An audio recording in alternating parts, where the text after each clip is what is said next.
So over time, we've offered many suggestions about reach for the thought that feels better and so forth, because that's a calibration. We've encouraged you to do focus wheels. That's a calibration. We've encouraged you, when you feel good, to get on a rampage of appreciation so that you really calibrate to what feels good. Everything that we've ever offered to you has been about you calibrating to who you really are. And of course, before you can calibrate to that note, to that vibration, you've got to first know that it exists. Do you? Do you know that you came forth from source, and that source part of you is still there, offering a signal to which you can calibrate? Because if you can accept that, then everything else is easy for you. But if you haven't accepted that, then you are most likely, like most humans, calibrating to the loudest vibration in the room. And sometimes you get confused, because if you haven't beforehand taken the time to calibrate to your highest frequency, then the loudest note in the room will call you to it. And this is what we really want you to know. You are source energy, and a part of you is here in this physical body. And the strongest calibration, the strongest signal that you are, is one of pure love, one of knowing well-being, one of loving self, and one of loving others. But that love word is so overused and so misunderstood that it's maybe not even the best word to use. The God word doesn't work either, because so many of you think so many things about those things. So we don't want you to calibrate to a word. We want you to calibrate to a feeling. And we want you to do your best to decide that feeling good is a good thing.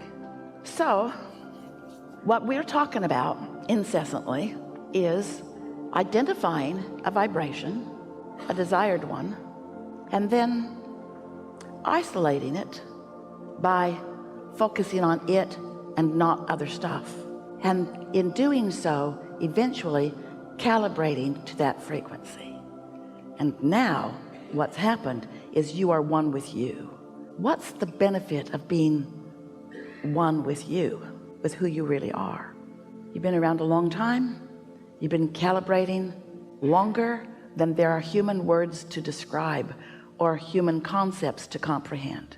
And that you that has become is pure, positive energy. And it is dominant. That's why well-being abounds, even if you won't admit it.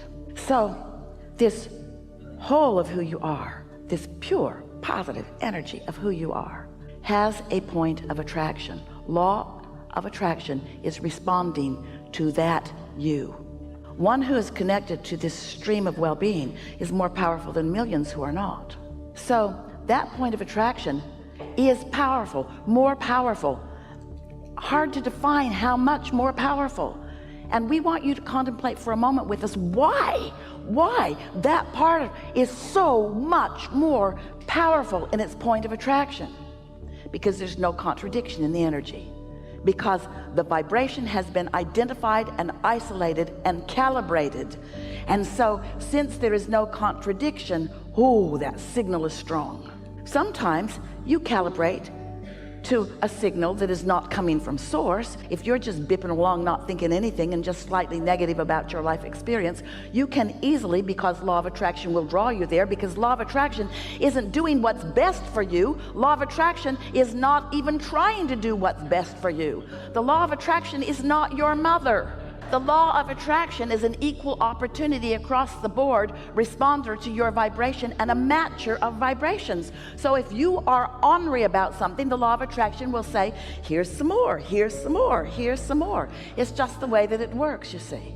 So as the law of attraction is responding to everything that is abounding, you have choices.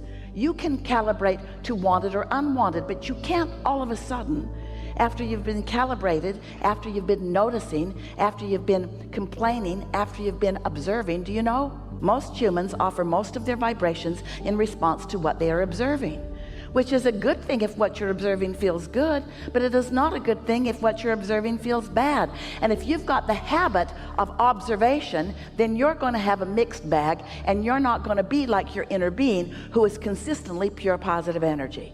Now that's okay. You're not ever going to be that until there is nothing in the physical realm that has your attention. And you came to the physical realm intending to give your attention to things in the physical realm, because calibrating to unwanted gives birth to what is wanted, and that's the evolution of all species. It's the expansion of the universe.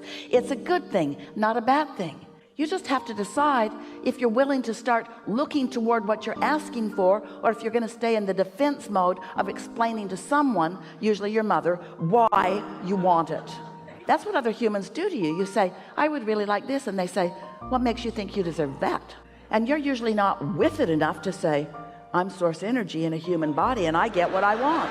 You're usually not frisky enough to say, oh, well, it's nice talking to you. I think I'll go over here where I no longer have to talk to you.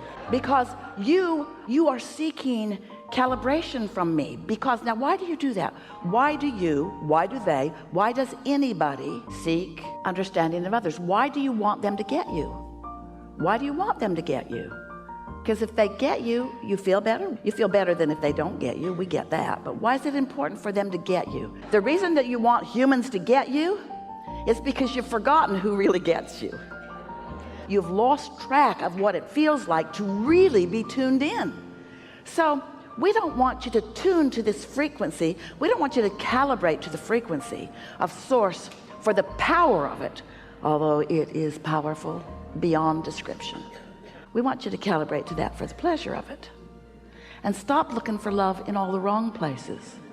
Stop looking for it with somebody who's depressed, or somebody who's jealous, or somebody who's lost. If you're walking along a mountain and you're not feeling all that stable, and there are a couple of people with you, one clumsy and dumb, chances are that person's going to walk right off the cliff and not even know it. And then there's somebody else, sure-footed and stable, paying attention. Which one would you be glad was walking close to you? And we're just saying, your inner being, your source, is not just walking close to you, is all over you, surrounding you, infused in you, flowing through your streams, your air streams and your blood streams and your vibrational streams. You are so understood and so loved and so wrapped in this stable love. Your inner being can love you unequivocally, as your inner being does, eternally. But if you don't know it, you don't get the benefit of it. If you know something else, you're blocking that. So you got to tune to the frequency of source before you have that knowing. The existence of your source within you is only meaningful to you when you know about the existence of your source and you calibrate frequently to it. And you know, the more you calibrate to the frequency of your source, the better you'll feel, first of all. But then something else happens. People used to say to us, Abraham, is it normal for all hell to break loose in my life when I begin meditating? And we would say, yep. Because as you calibrate to that frequency of who you really are, when you're not calibrated to that frequency, you notice it more. The more you are that loving being that you are, the more painful it is to be otherwise. You just get so you can't stand it, you see. You're blessed and you're beautiful and you're magnificent and you are a balance of contrast just like you knew you would be. So let's go back to this business of when you see something that you like and you focus on it, it feels so good. But then when you see something that you don't like and you focus on it, it feels so bad. Let's talk about the disadvantage of looking for feeling good in that way. Because as you look for it there and find it, now you're holding that person responsible to hold you in their gaze. They got to be stable. So you're not giving them the opportunity to have their own expansion. You're not giving them the opportunity to calibrate. You're saying, get calibrated and focus on me, because I only have the ability to get my juices from you. And it's not long before you resent them. They can never provide the satisfaction that you will feel when you hook into who you really are. So love them, but don't need them.